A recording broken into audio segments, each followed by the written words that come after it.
To do an oil change, you'll need good access to a few spots on your motorcycle.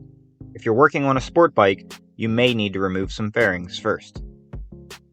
With the belly pan removed from my bike, now we have good access to everything we need. The oil drain bolt, oil filter, and the oil fill plug. The first step is to drain the oil.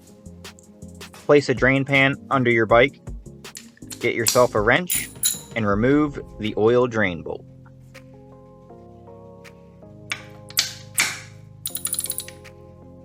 If you want to, you can warm the oil up first by running the engine for a few minutes before draining the oil. That does help it flow better for draining.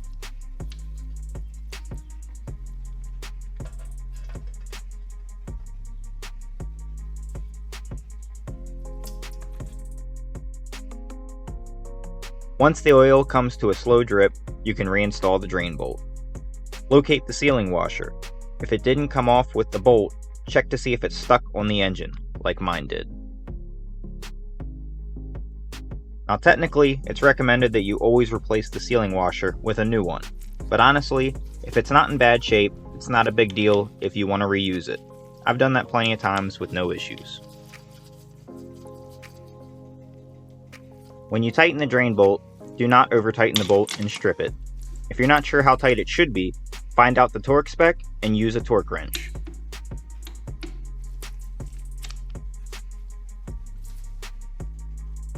Now for the oil filter. Most bikes use a spin-on oil filter like this one here. However, some bikes are designed so that you just replace the filter element. If that's how your bike is, check a repair manual for specific instructions, but usually you just remove a cover, replace the cartridge, and reinstall the cover with a new seal. When buying a filter, make sure it comes with any seals that need to be replaced when reinstalling the cover. To remove the oil filter, if it has a nut on the end like mine does, you can use the nut to remove it. However, it's only for removal. Do not use the nut for installation.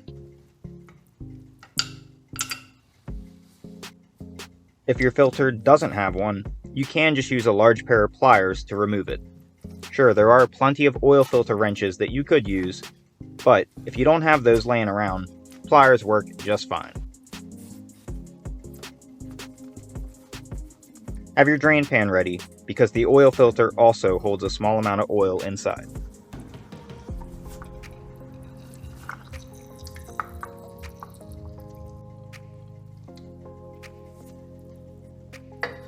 Once the filter is removed, check to see that the gasket is still attached to the filter. Make sure it didn't come off and get stuck to the engine.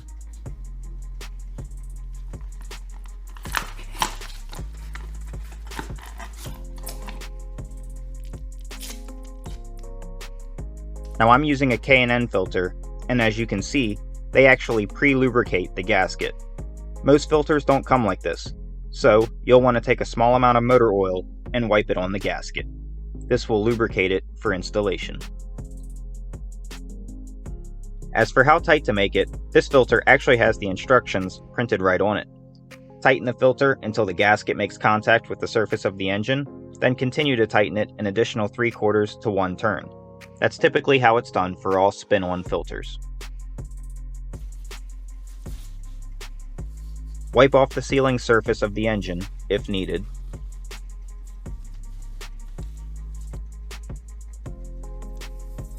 And then you can thread on your new oil filter all the way until it makes contact with the engine. There we go, the gasket has made contact. Now we're just going to tighten it an additional 3/4 to 1 full turn.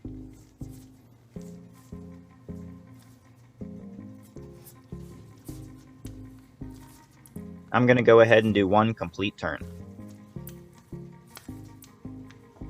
You should be able to do this by hand only. Don't use a tool, and definitely don't use the nut on the end to tighten it. You can damage the oil filter if you use tools.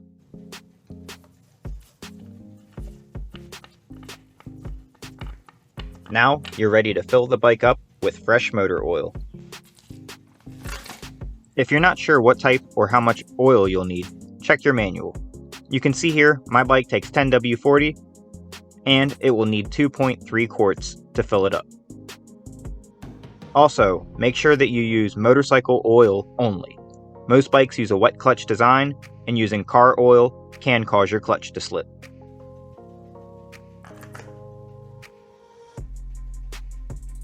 Fill your bike up with the correct amount of oil, but keep an eye on the level when you're getting close. Check your manual for the specifics of checking your oil level. Most bikes use a dipstick or a sight glass. I have a sight glass, so that's what I'll show you. It has two marks, a low mark and a full mark. Anywhere between those two marks is acceptable.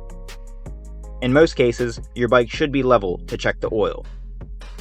You can just hold it level the best that you can, either by yourself or with the help of a friend. You could use a wheel chock, or my preferred method, a set of paddock stands works great.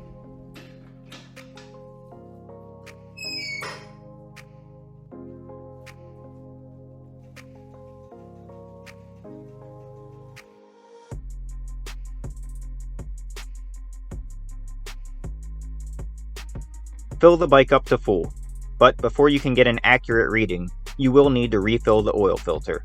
It always holds a little bit of oil, and since we have replaced it, it's completely empty. To do this, just start the engine for a few seconds to prime the oil filter. Of course, remember to remove your funnel and reinstall the fill plug first.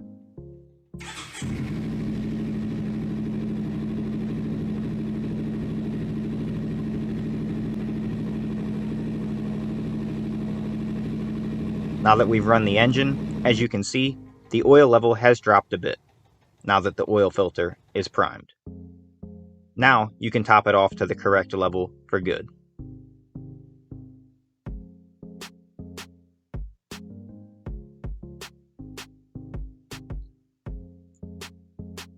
Just keep in mind, anytime that you check the oil level after running the engine, you must wait a little bit for all the oil that was circulating through the engine to drain back into the sump. Usually, about 5 to 10 minutes is enough time to wait for all that oil to drain down for you to get an accurate reading.